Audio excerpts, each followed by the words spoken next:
Again, let us inform you that very soon we'll link up with Kojo Yankson. He's having a great conversation with the newly elected chairman of the New Patriotic Party, Freddie Blay, and that conversation is going to be one of the enlightened ones. We're kind of some critical questions of him, but also in the studio we have Emmanuel Chamantinge Jako. He's a member of parliament for the Ayawaso West Wuogon constituency.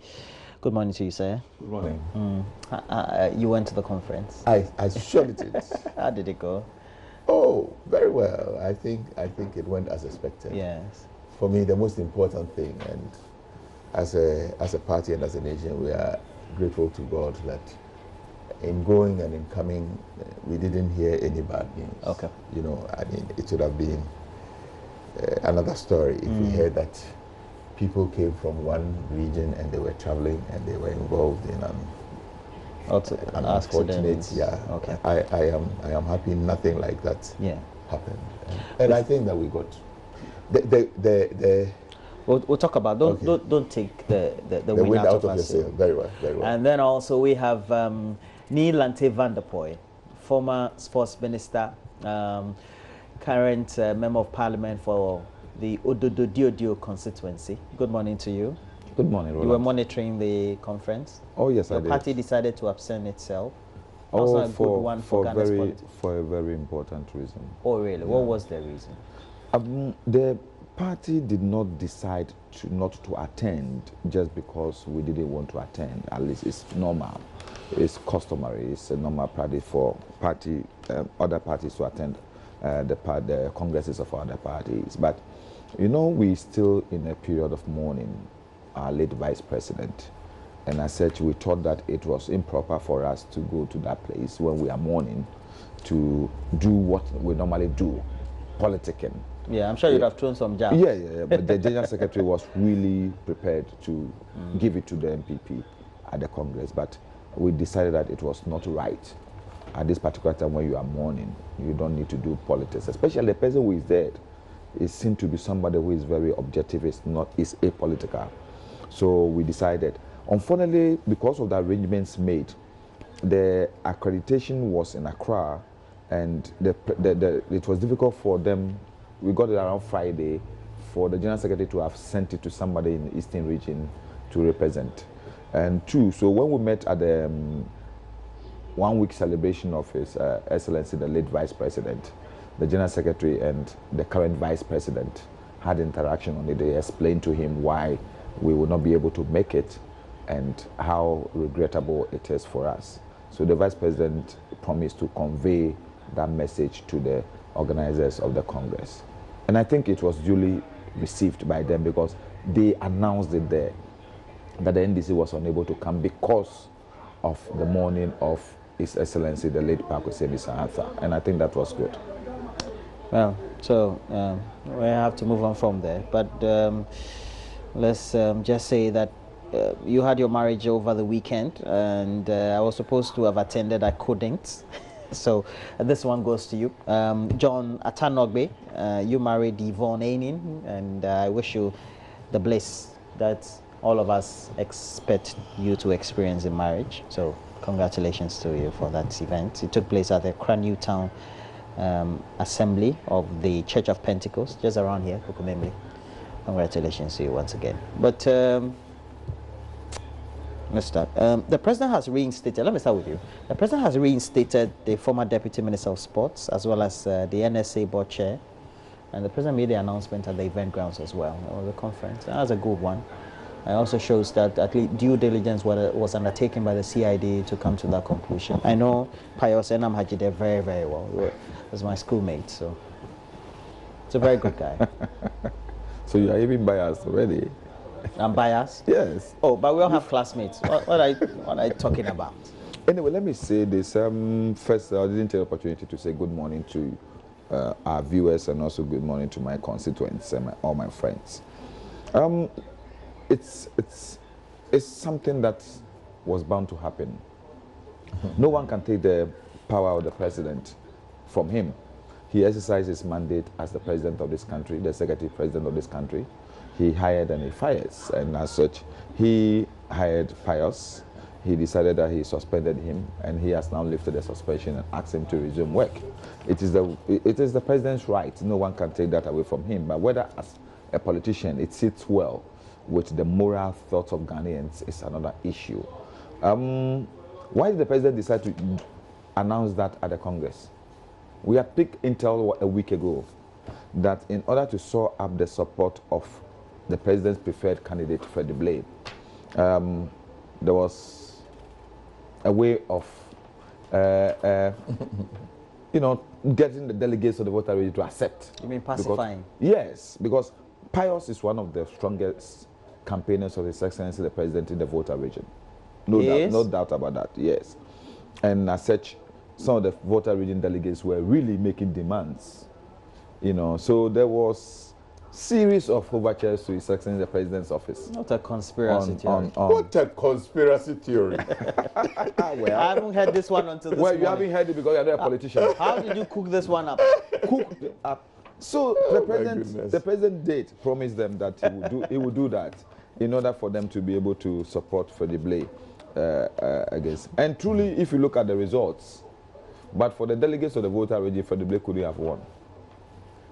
Do analysis of the results and you see. Ejako will not take it, but let him do analysis of the voter, know the number of delegates from the voter region, and you definitely will know the margin with which he won the chairmanship.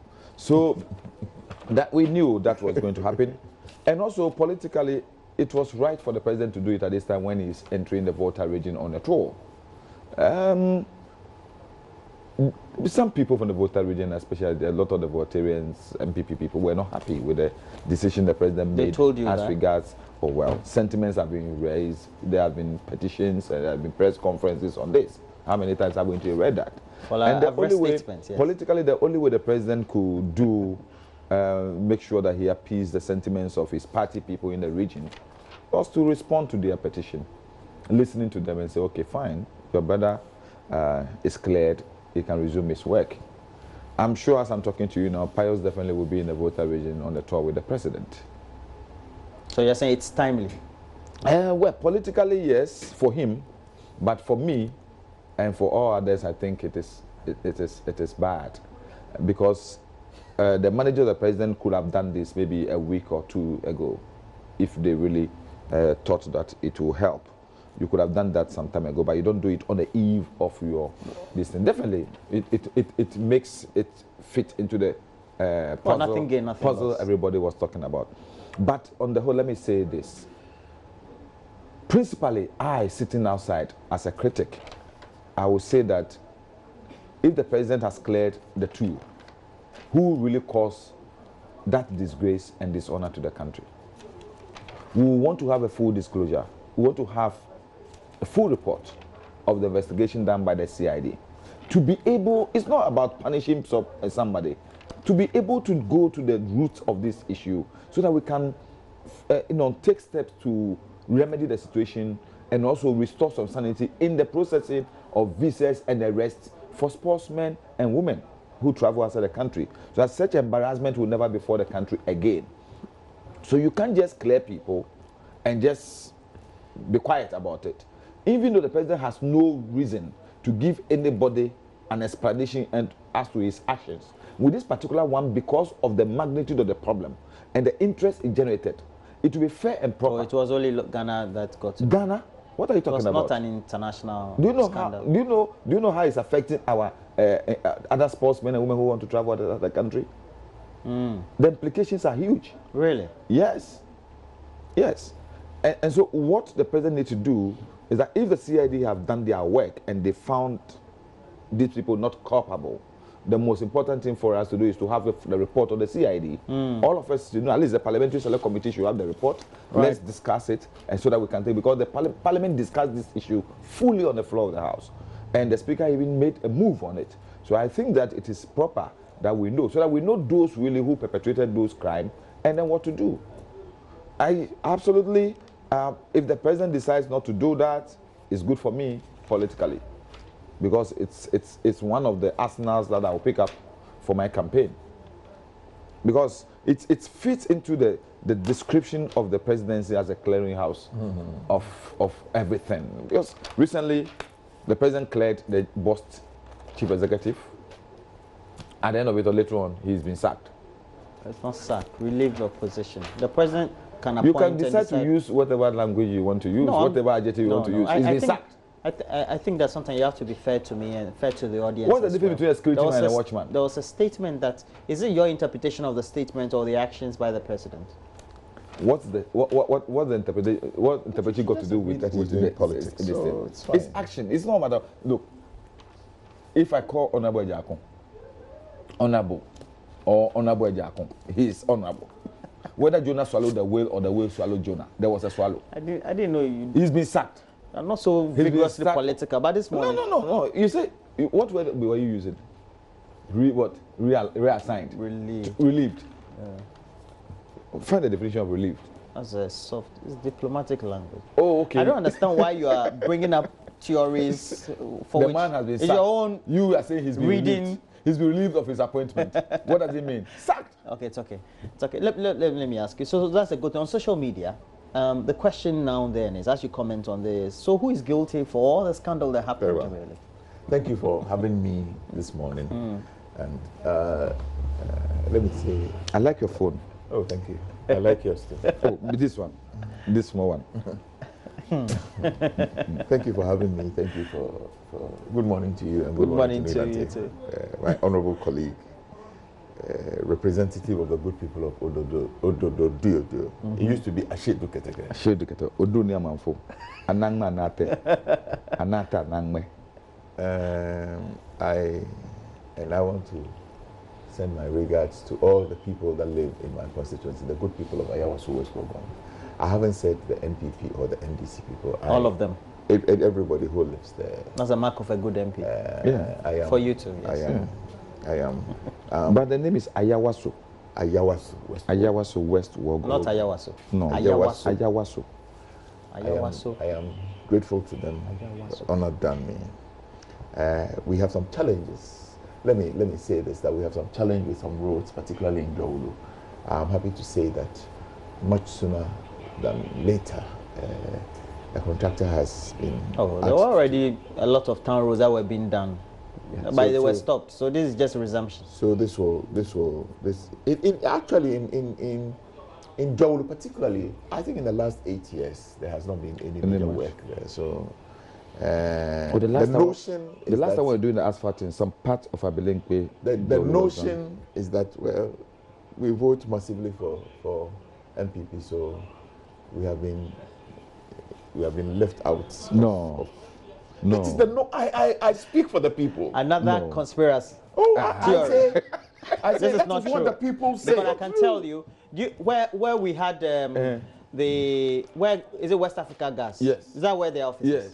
Yes. It's part of his constituency. Yes. Yeah, there was asphalting, and then in front of the main one leading to. Yes, there was asphalting. So we will give credit. I am happy to.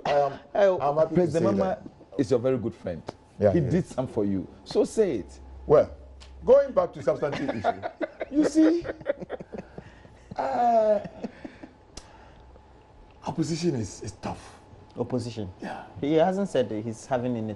We have just come from there, and I know it makes you begin to contrive all sorts of things. Oh, look, I am here, and I'm hearing my very good friend talk about the president had to do this on the floor of No, but it was timely. Didn't you think that it was intriguing? No, he spoke. Did you notice the number of statements? And I think a press conference was even organized in the Volta region. And, it is, yeah. So you know the gentleman. I belong onto the same school platform with him. So I know. Pius, to all intents and purposes. Yeah, you told me that. It's like a junior brother. Yeah. We used to live together for about 3 or 4 years. He lived in my house. You told me that. So to all intents and purposes, he's like a junior brother. Okay. When the matter broke, all I did was that I called him and said, Pius, are you sure you are not involved in this? He said, senior brother. You told me this. Yeah. No.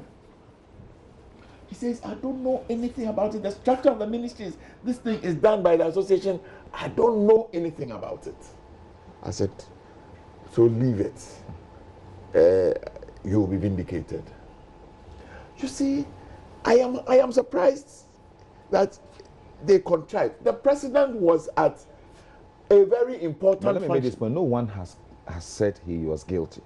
We are only talking about the timing and what the president has done. Very well. Can I go on? Yes. Can I proceed? Yes. I just made this point so that you... So that it's clarified. So that we don't go and misrepresent. Yes. The president was at a very important... Look, the national conference of the party is the most important meeting of a political party. That's why it was timely. And the president was giving his report, the report of his work in the last 1 year. One of the things he has been accused of, or his ministers have been accused of, and he recounted when the Minister of Energy designate was accused of something. The Minister for Trade was accused of something. The minister, there was something that really and truly happened concerning fraudulent people going to Australia. There was issue of, he recounted all the attacks on his person and on the party people, and said that in all of this he has taken the due process. There is not a single one he sat in his office and decided that I am executive president. I by fiat decide that I will do this. And he said the last one had to do with the brouhaha that surrounded going to Australia. And then he stated that on the 6th of July, he received the report from the CID. He was speaking on the 7th of July. He said on the 6th of July, I received the report. When I go back to Accra on Monday, I will write the letter clearing Pius. And indeed, let me state without equivocation that it was not only Pius Hadzide. There was the former MP. Nana Kujaj. Oh. Is it Nana? Is it Nana? Kujaj. Yes. Nana Kujaj. So Nana Kujaj. He, you see, people conveniently forget. So the president also cleared Kujaj Ajimai so that the Ashanti voters will vote for his preferred candidate. I mean, hogwash. But is it not possible? Hogwash, complete. It's not possible. The man was talking about the processes he has gone through. I have heard people talk about the man has become a clearing agent. Whom has he cleared? Which man? The president. Whom has he cleared? When the minister designates. I didn't know about this. You just use the word. You just use the word that he has become a clearing agent. You just use the word here. Me. Let's replay. Oh, you just used it. Come on. The president has cleared. You say he's now a clearing president. That's the phrase you use. Who has he cleared? If you're apologizing for it, so at majoline.com. Oh no, I'm surprised. I'm surprised. If you want to apologize. I never used the word clearing. You did. I didn't. I'm reminding you. Brother. I said the president has the right to clear whoever he clears. No, he doesn't have the right to clear anyone. Okay, let's move on. How? He doesn't. He's the executive president. He doesn't. But he doesn't have the right. Okay. I didn't know. I am not aware of any single person. You have given me a new clearing agent. There has not been a single incident where His Excellency the President has by fiat. When there was an issue with the Minister for Energy designate, there was a parliamentary commission. And unless you are telling me that the committee that was set up by Mr. Speaker to go into it and it was being live. That was not president who cleared it. Okay, it's okay. It's a parliamentary committee that cleared. Yeah. Are we going to the cases 1-1? And when there was a parliamentary committee on the issue with the Minister for Trade. It was a parliamentary committee. So, and then with this fraudulent acquisition of visas to go to Australia, to the games in Gold Coast. The matter rests in the bosom of the Criminal Investigations Department. The matter was appropriately referred and investigated. Referred and investigated. The CID has brought its reports. In the CID report, it said that Ajimai and the minister are cleared. You've seen the report? I haven't seen. That is what the president told all the nation. I think that there were other people that were investigated. We are all waiting to see what happened to the other people. You know, why is anybody going ahead of themselves if they were not doing politics? But we will do politics. The president, the president was doing politics. The president was doing politics. Politics is not. We are not doing Salvation Army work here. We are doing politics. So I am saying that. You see, but if you want to do your politics, get your facts right. But what we are saying is that the president did not do his politics right at that moment. Why not? What did he do? If you are going to voter region and you are also at the Congress and you do this, it gives room for people. But the report came on the 6th, so he should have done it. He should have done it. That couldn't have been done. That couldn't have been done by him, because at the end of it all, he's not the one who will write the letter. But the president had that discretion. He was exercise discretion. We are saying that he was making a report to let's say a report to conference, an electoral college. He was making a report. And then that also was being broadcast live. He was making a report to conference. And one of the things you people want, you see, one of the thing is you want to throw mud at him. You see, the issue has to do with the fact that nobody doubts the power of the president to make it and to announce it at any point in time. We are talking about the timing. We are talking about the man got the report on the 6th. How relevant or not is it? The man, you see, me in their minds, I say they have contrived. What did he say? What did they say? That the president did that because he wanted to show up. The presidency had contrived. He wanted to show up. You wanted up. And we know that was what he was going to do. Well, he's denying. He said it's not true. They have nothing to say.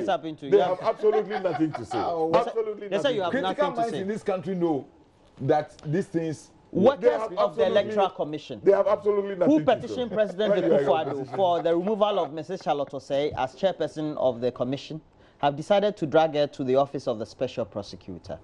They have accordingly called on the special prosecutor to take up the case and consider the possibility of prosecuting Mrs. Charlotte Osei for procurement breaches or infractions, breach of trust, and conflict of interest. Well, we're told that they put together a press conference, convened it. The workers, numbering 17, made this known at a press conference in Accra. They said they were happy with President Akufo-Addo's prompt action, leading to Mrs. Osei's removal. And they also added, as they are quoted by the Daily Graphic, we at the EC would like to say that we have seen the removal of Mrs. Osei. We'd like a removal, and it makes us happy. Well, they were led by a spokesperson, Rabiu Suleimana.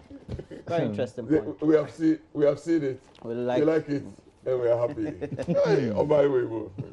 Be careful what you say. So that's the action the workers want to undertake. But already I think that people have a right. Yes, but people have a right. The committee as to whether that exercise of rights is legal or illegal, it is another matter. Whether it has consequences or it doesn't have consequences, it's another matter. You cannot begrudge them if they decide that they will have a press conference and say, take it to special prosecutor. But the fact that you say take it to special prosecutor doesn't mean that it lands on the table of the special prosecutor. I think that there's a due process. Let us see how it pans out. I mean, I will not take their right away from them. Tomorrow, Neil Antemandapoy and some people from his constituency, some NDC people from his constituency, can also go to have a press conference and say that Mrs. Charlotte Osei should not go to the special prosecutor. Indeed, somebody has gone to court to say that the removal is illegal. So, as for rights, everybody can exercise their rights. It is for the court to determine who is right and who is wrong. So let us. I mean, look, I would say that I am extremely happy about some of the things that are going on. The ability of a citizenry to go to court and ask questions. Our ability to test the provisions of our constitution. That is what democracy, that is what established democracies are all about. To be able to test the legality or otherwise of laws that are made, to the ability to test in the court of actions or how do you say, commission and omissions of executive and other state bodies. It is okay. It is expanding the frontiers of democracy. I have no challenge with it. I am happy that, you know, in a certain dispensation and a certain regime, if we were under a PNDC or anything, nobody could take an Or if you want me to say, if you are an IPDC or SMC or NRC or NRC. Oh, yes. Okay. Yeah. Okay. Why? The PDC took you. If we are under some military rule, Yeah. nobody could have done I prefer that one. Okay. I'm more comfortable with that one. But at least we are in a democracy. It's a modern democracy. I am happy that we are testing. We are testing everything in court. Look, I'm a Christian. You see, in the Bible, Paul went somewhere and was commending some Christians in a place called Berea. He said that after I have gone and preached to them, they themselves will take the testament, the parchment, and see whether what I was saying is right. I think that we must come to this point. It doesn't mean that every executive action is right. It doesn't mean that even every law we make in Parliament is right. It doesn't mean like that one we made on the National Identification Authority. It doesn't mean that every action of public institutions is always right. Sacrosanct. Yeah. If anybody feels aggrieved, they have a right to go to court. So it's okay. I am happy that there is opportunity. This is not a police state. This is not a one man. No, I'm happy. I'm happy we live in a budding democracy. I totally agree with my senior brother on this issue. Let me say this. My only problem with this is the fact that as we encourage these things within such institutions, very important institutions like this, what is going to set the platform for people to do same all the time. Because what happens is that in any dispensation, if people don't like the heads, they could just influence and incite group of workers to do what is happening. You have seen what has happened. You see what happened with the GMPC, for example. You understand? All these things are GMPA, Ghana Ports and Harbors. You understand? Is it GPHA? You know, and we also saw what happened with Ghana Cylinder Manufacturing. It's all, if you're not careful, pockets of workers will always be used to incite insurrections against heirs of institutions. This is my fear. What these people have done, assuming tomorrow, you understand, there is a different government. Do you know what they have done? They've brought their impartiality to question. Which people? These 17 people. You mean as workers? Yes. They are not acting on behalf of government. Please. So what do you mean by if government? Please. It's not a matter of, I'm not saying government. Their general approach to things, what they have done. No. Let me say their this. approach is a convolution of agitation of workers. And two, I will say that they are all the things that they are talking about. I'm asking, they are workers. All the things they are talking about are things that went before the Chief Justice Committee. Some of them were totally and utterly dismissed.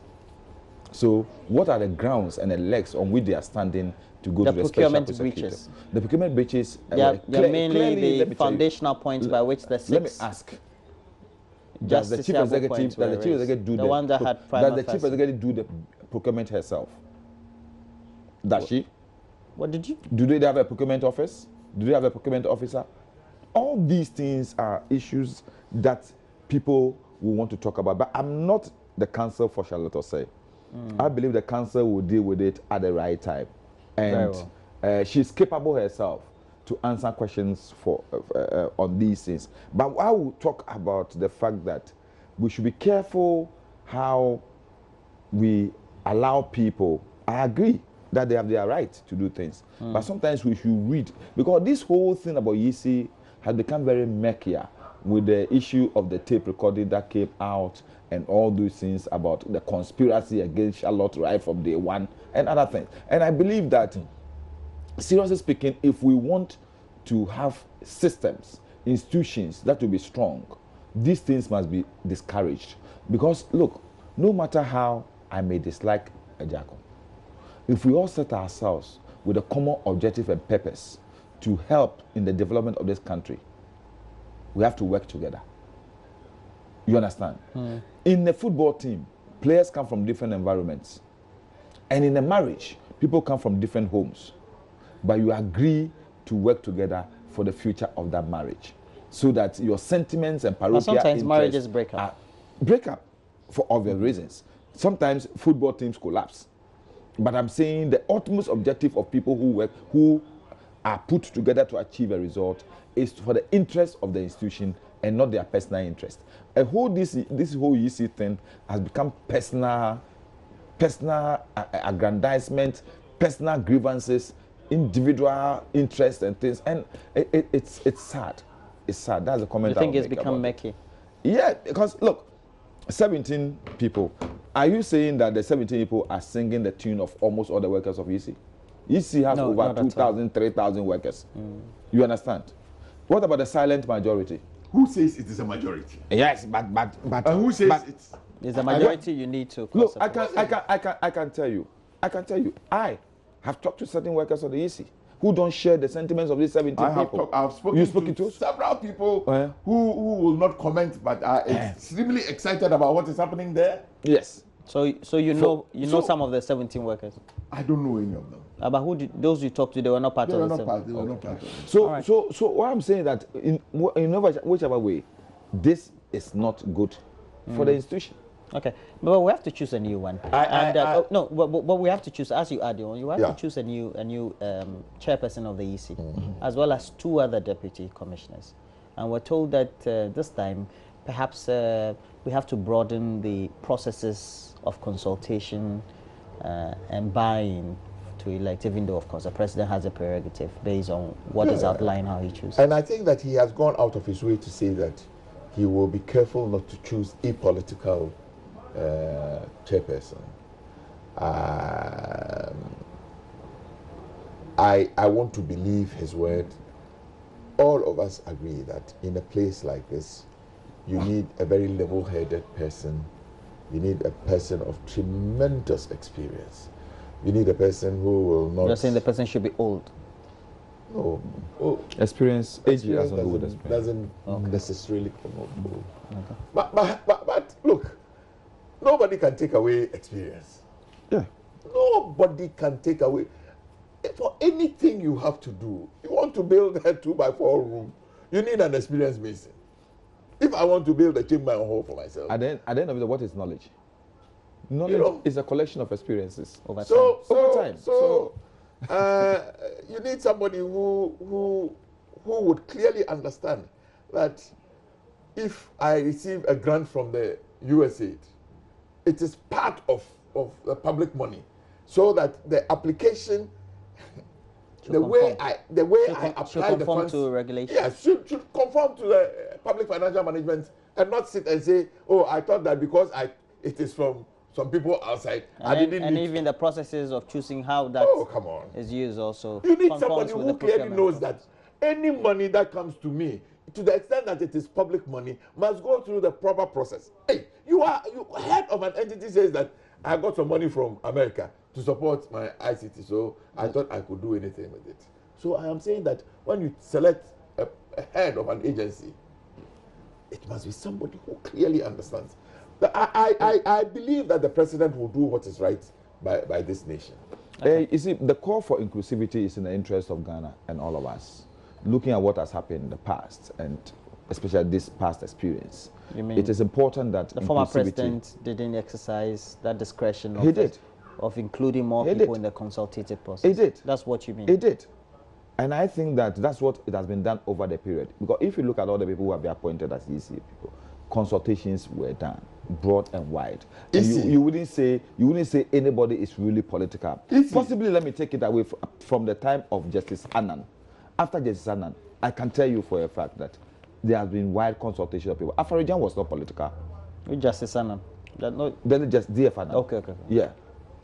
He wasn't. And I can say, I say apart from Justice Annan, who somebody would say that was really part of the PNDC and assumed that position. It's really, you can talk about Kingsley Nyina, he wasn't political. You can talk about all the people we've had in the past. They were never political. Charlotte Osei is not an NDC member. So for somebody to say that she's a political person, I'll be surprised, because she was at NCCE. You understand, National Commission for Civic Education, which is seen principally as an, let me say, a political organization that is supposed to advocate for civil rights and people respecting their responsibilities as citizens. But the whole point is that she just didn't get the buy-in. You see? Because so that the president needed to get the buy-in. That's what I'm saying. That it's good. I've seen you can choose your own person, but you get the buy-in. The UN even coming out to say inclusivity is important in the choice of the next CEC boss. That is to build trust and confidence. And it's all based on our past experience. Yes, in the players of the game. Because seriously, if, for example, I sit in here, if somebody like Honorable Jakun is chosen, I, knowing him personally, and my relationship with him, I will not have any problem. But once he's an MPP person, everybody knows that many people, you should expect many people to look beyond his personality, his knowledge and experience. People. Yes, and to say that, oh no, we will not agree. And every step he takes the way will be seen to be geared towards achieving a certain objective.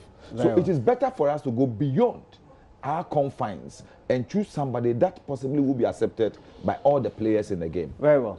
Let me say this. Oh, Raymond, let me say this. Roland, we have not had that opportunity in the past. Oh, why not?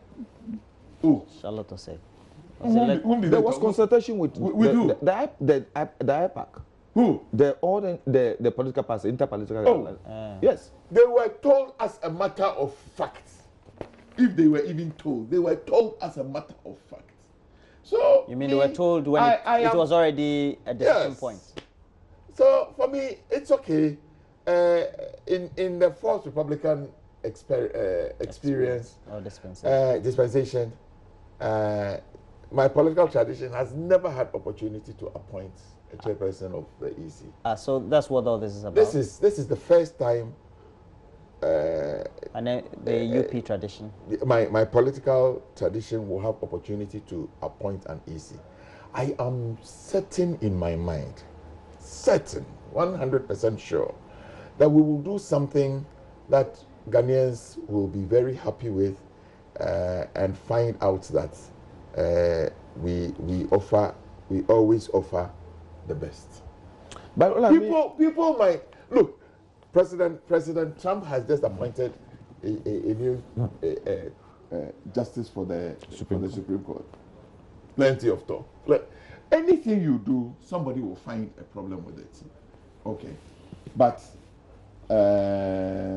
I think that what the president will do, he will do an appointment that when he appointed Martin Amidu, people were not happy. But the vast majority of Ghanaians will be happy. Oh, since Martin Amidu's appointment, the speculation on social media is that his work as citizen vigilante has gone moot.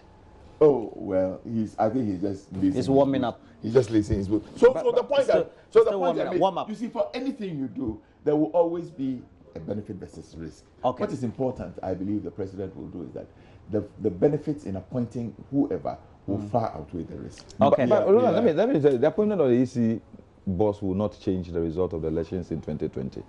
President Akufo-Addo will definitely lose. So whoever he chooses, even if he chooses Gabriel Chidakun, he will lose. So I'm not really. Well, you're still watching the AM show as always. We told you will be counted at the polling stations we'll be speaking and not at the EC office. That's Kojo Yankson will be speaking to the newly elected chairman of the MPP, Freddie Blay,